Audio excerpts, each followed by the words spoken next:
ಇನ್ನು ನೀವು ಸಾಕಷ್ಟು ವಿಚಾರ ನೋಡ್ತಾ ಇರ್ತೀರಾ, ದರ್ಶನ್ ಸರ್ ವಿರುದ್ಧ ಪ್ರದೋಷ್ ಆ ರೀತಿ ಹೇಳಿಕೆ ಕೊಟ್ಟಿದ್ದಾನೆ, ಈ ರೀತಿ ಹೇಳಿಕೆ ಕೊಟ್ಟಿದ್ದಾನೆ, ದರ್ಶನ್ ಸರ್ ಕೂಡ ಹೊಡೆದಿದ್ದಾರೆ ಅನ್ನುವಂತಹ ನಿಟ್ಟಿನಲ್ಲಿ ಹೇಳಿದ್ದಾನೆ. ಆಮೇಲೆ ಬೇರೆ ಬೇರೆ ವಿಚಾರಗಳನ್ನು ಕೂಡ ಪ್ರಸ್ತಾಪ ಪಡಿಸಿದ್ದಾನೆ. ಬೇಡ ಅಂತ ಹೇಳಿದ್ರು ದರ್ಶನ್ ರವರು ಒದ್ರು, ಹೊಡೆದ್ರು, ಸಾಯಿಸ್ಬಿಡೋ ತೀರ್ಮಾನ ಮಾಡಿದ್ರು ಅಂತೆಲ್ಲ ಏನು ಮಾಧ್ಯಮಗಳಲ್ಲಿ ನೋಡ್ತಾ ಇದ್ದೀರಿ.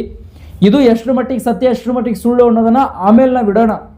ಬಟ್ ಆತ ಹೀಗೆ ಹೇಳಿದ್ದಾನೆ ಅಂತ ಅನ್ಕೊಳ್ಳೋಣ. ಇನ್ನೂ ಗೊತ್ತಿಲ್ಲ, ನಾಳೆ ಇದೆ 10ನೇ ತಾರೀಕು ಅವ್ರದ್ದು ಪ್ರದೋಷನ ತನಿಗೆ ಇದನ್ನ ನಡಿಬೇಕಾಗಿರೋದು, ಅರ್ಜಿ ವಿಚಾರಣೆ ನಡಿಬೇಕಾಗಿರೋದು. ಸೊ ಇವತ್ತು ಹೇಳ್ತಾ ಇದ್ದಾರೆ ಮಾಧ್ಯಮದವರು, ಹೇಳಿ ಅದರಲ್ಲೇನಿಲ್ಲ. ಬಟ್ ನಾ ಏನು ಹೇಳ್ತಾ ಇದ್ದೀನಿ ಅಂದರೆ, ಏನಿದ್ರು ಹೇಳ್ತಾ ಇದ್ದಾರಲ್ಲ, ಪ್ರದೋಷ್ ಹಂಗೆ ಹೇಳ್ದ ಹಿಂಗೆ ಹೇಳ್ದ ಹಂಗೆ ಹೇಳ್ದ, ಹೇಳಿದ್ದಾನೆ ಅಂತಾನೆ ಅನ್ಕೊಳ್ಳೋಣ, ಹಂಗೆ ಆಗಿದೆ ಅಂತಾನೆ ಅನ್ಕೊಳ್ಳೋಣ. ಈ ಒಂದು 2 ವರ್ಷ ಅಂತರ ಬಿಟ್ಟು ಯಾಕೆ ಪ್ರದೋಷ್ ಈಗ ಬಂದ? ಪ್ರದೋಷನ ಹಿಂದಿರುವವರು ಯಾರು? ಪ್ರದೋಷನ ಲಾಯರ್ಗಳೀತ ಪ್ರದೋಷನ್ ಮೇಲೆ ಈ ರೀತಿಯಾದಂತಹ ಏನಾದರೂ ಒತ್ತಾಯಗಳನ್ನ ಹಾಕಿದ್ರ? ಅಥವಾ ಈ ವಿನಯ್ ಮತ್ತು ಕಡೆ ರವಿಶಂಕರ್ ಈ ಇಬ್ಬರು ಆರೋಪಿಗಳು ಪ್ರದೋಷ್ ತಲೆಯಲ್ಲೇ ಯಾಕೆ ಬಂತಿದ್ದು? 3 ಜನರ ತಲೆಯಲ್ಲೇ ಯಾಕೆ ಬಂತು ಮಾಪಿ ಸಾಕ್ಷಿ ಆಗಬೇಕು ಅಂತ? ಅದರಲ್ಲೂ ಪ್ರದೋಷ್ 2 ವರ್ಷ ಸುಮ್ಮನೆ ಕೂತ್ಕೊಂಡಿರುವಂಥದ್ದು, ಈಗ ಬಂದು ದರ್ಶನ್ ರವರೇ ಹೊಡೆದಿದ್ದು ಬಡದಿದ್ದು ಅಂತೆಲ್ಲ ಆರೋಪಗಳನ್ನ ಮಾಡ್ತಾ ಇರುವಂಥದ್ದು. ಇದೆಲ್ಲ ಒಂದು ಕಡೆ ಇನ್ನಷ್ಟು ದರ್ಶನ್ ರವರನ್ನ ಸಿಕ್ಕಾಕ್ಸೋಳಕ್ಕೆ ನಡೀತಾ ಇರುವಂಥ ಒಂದು ವ್ಯವಸ್ಥೆನ. ಇನ್ನು ಓಪನ್ ಆಗಿ ಹೇಳ್ಬಿಡ್ತೀನಿ, ಈ ಪ್ರದೋಷ್ ಹೇಳುವ ಯಾವ ಹೇಳಿಕೆಯೂ ಕೊನೆ ಆಗೋದಿಲ್ಲ. ನಿಜವಾಗಿಯೂ ಕೂಡ ತನಿಖೆ ನಡೆಯುತ್ತೆ ಕಾನೂನಿನಲ್ಲಿ. ಪ್ರದೋಷ್ ಹೇಳಿಕೆಗೂ ಮತ್ತೆ ಈ ಕಡೆ ಕಾನೂನಿನಲ್ಲಿ ನಡೀತಿರ್ತಕ್ಕಂತಹ ತನಿಖೆಗೂ ಅದು ಸರಿದೂಗಿದ್ರೆ ಮಾತ್ರ ಪ್ರದೋಷ್ ಹೇಳಿಕೆಯನ್ನ ಪರಿಗಣಿಸ್ತಾರೆ. ಪ್ರದೋಷ್ ಏನು ಹೇಳ್ತಾನೆ ಅದನ್ನ ಪರಿಗಣಿಸ್ತಾರೆ.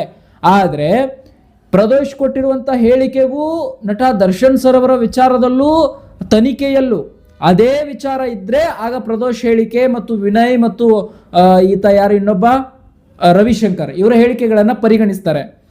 ಒಂದು ವೇಳೆ ಇವರು ಸುಮ್ಮನೆ ಕ್ರಿಯೇಟ್ ಮಾಡಿ ಹೇಳ್ತಾ ಇದ್ರು ಅಂದ್ರೆ, ಅಥವಾ ಯಾರೋ ಒಬ್ರು ಬೆನ್ನೆಲುವಾಗಿ ನಿಂತ್ಕೊಂಡಿದ್ದಾರೆ, ಯಾವುದೋ ವಕೀಲರು ಹೇಳಿದ್ದಾರೆ, ಏನೋ ಹೇಳಿದ್ದಾರೆ, ಯಾವುದೋ ರಾಜಕಾರಣಿಗಳಿದ್ದಾರೆ, ಏನೋ ಒಂದು ಷಡ್ಯಂತ್ರ ನಡೀತಿದೆ ಅನ್ನೋದಾದ್ರೆ ಆ ಸಂದರ್ಭದಲ್ಲಿ ಅದನ್ನ ನ್ಯಾಯಾಲಯ ಪರಿಶೀಲಿಸೋದೇ ಇಲ್ಲ. ಯಾಕಂತ ಹೇಳ್ಬಿಡ್ತೀನಿ ಕೇಳಿ.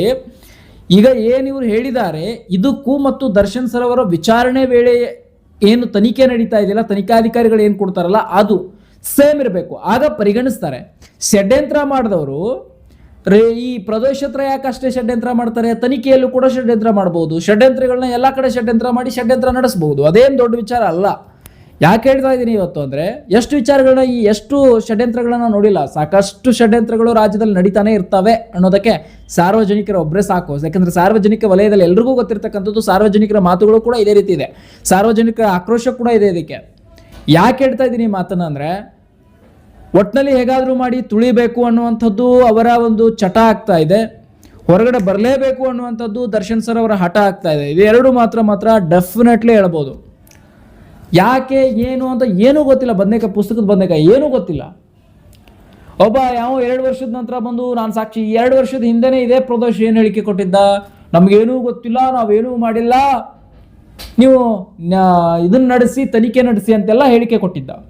ಮತ್ತು ಆವತ್ತೇ ಹೇಳ್ಬಿಡ್ಬೋದಿತ್ತಲ್ಲ, ಹಾಗಾದರೆ ದರ್ಶನ್ ಸರ್ನೇ ಹೊಡೆದಿರೋದಿದ್ರೆ 2 ವರ್ಷದ ತನಕ ಸುಮ್ಮನೆ ಕೂತ್ಕೊಂಡು ಈಗೇನು ಬುದ್ಧಿ ಬಂತದು, ಈಗೇನಷ್ಟು ನಿಷ್ಠೆ ಬಂದಿದ್ದು ಪ್ರದೋಷ್ಗೆ, ನಾನು ಹೇಳ್ಬಿಟ್ಟೆ ಹಂಗೆ ಮಾಡಿಬಿಟ್ಟೆ ಹಿಂಗೆ ಮಾಡಿಬಿಟ್ಟೆ ಅಂತ, ನಂದೇನು ಪಾತ್ರನೇ ಇಲ್ಲ ಇದರಲ್ಲಿ ಅಂತ ಹೇಳ್ತಾನೆ ಪ್ರದೋಷ್.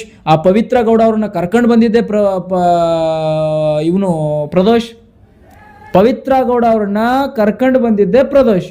ಮತ್ತು ಪಾತ್ರ ಹೆಂಗಿಲ್ಲ, ಪಾತ್ರ ಇದ್ದೇ ಇದೆ, ಪಾತ್ರ ಇಲ್ಲದೆ ಇರ್ಲಿಕ್ಕೆ ಸಾಧ್ಯನೇ ಇಲ್ಲ. ಸೊ ಅದನ್ನು ಇಲ್ಲಿ ನಾವು ತಿಳ್ಕೊಬೇಕಲ್ಲ, ಇದನ್ನ ಅರ್ಥಕೋಬೇಕಲ್ಲ. ಪ್ರದೋಷ್ ಸುಮ್ಮನೆ ಹೇಳಿಕೆ ಕೊಡ್ತಾನ? ಪ್ರದೋಷ್ ಪವಿತ್ರ ಗೌಡ ಅವರನ್ನ ಅಲ್ಲಿ ಶೆಡ್ಡಿ ಕರ್ಕೊಂಡು ಬಂದಿದ್ದೆ ಪ್ರದೋಷ್ ಅನ್ನುವಂಥದ್ದು ಇದೆ ವಿಚಾರ. ಅಂಥದ್ರಲ್ಲಿ ಪ್ರದೋಷ್ ಏನೂ ಮಾಡೇ ಇಲ್ಲ, ನಾನು ತಪ್ಪೇ ಮಾಡಿಲ್ಲ ಅಂದರೆ, ಸೊ ನೋಡಿ ಏನೋ ಒಂದು ಷಡ್ಯಂತ್ರಗಳು ನಡೀತಾ ಇರಬಹುದು. ಖಂಡಿತವಾಗಿಯೂ ಅದು ನ್ಯಾಯಾಲಯದಲ್ಲಿ ಯಾವ ತೀರ್ಪು ಬರುತ್ತೆ ಮತ್ತು ನ್ಯಾಯಾಲಯದ ಏನೇನು ವ್ಯವಸ್ಥೆ ನಡೀತೆ ಅಂತ ನೋಡೋಣ. ದರ್ಶನ್ ಸರ್ ಅಭಿಮಾನಿಗಳು ಆರಾಮಾಗಿರಿ, ಖುಷಿಯಾಗಿರಿ, ಧೈರ್ಯವಾಗಿರಿ. ಅದೇನಾಗುತ್ತೆ ಅನ್ನೋಂಥದ್ದನ್ನು ಮತ್ತಷ್ಟು ಅಪ್ಡೇಟ್ಗಳನ್ನ ಕೊಡ್ತೀನಿ. ಖಂಡಿತ ಅವ್ರಿಗೆ ಒಳ್ಳೇದಾಗತ್ತೆ. ಯಾಕಂದರೆ ಒಳ್ಳೆಯ ನಟನಿಗೆ ಒಳ್ಳೇದಾಗದೆ ಇನ್ನೇನ್ರಿ ಆಗುತ್ತೆ. ಒಳ್ಳೆಯವ್ರಿಗೂ ಕೆಟ್ಟದ್ದಾಗತ್ತೆ, ಆದರೆ ತೀರಾ ಒಳ್ಳೆಯವರಿಗೆ ಕೆಟ್ಟದ್ದಾಗ್ಲಿಕ್ಕೆ ಸಾಧ್ಯ ಇಲ್ಲ. ತುಂಬ ಒಳ್ಳೆಯವರಲ್ಲೇ ಒಳ್ಳೆಯವರು ದರ್ಶನ್ ಸರ್, ಅಂಥದ್ರಲ್ಲಿ ಅವ್ರಿಗೆ ಕೆಟ್ಟದ್ದಾಗತ್ತೆ ಅಂತಂದರೆ ನನಗಂತೂ ನಂಬಕ್ಕಾಯ್ತಾ ಇಲ್ಲ. ಸೊ ಒಳ್ಳೇದಾಗತ್ತೆ, ಟೇಕ್ ಕೇರ್.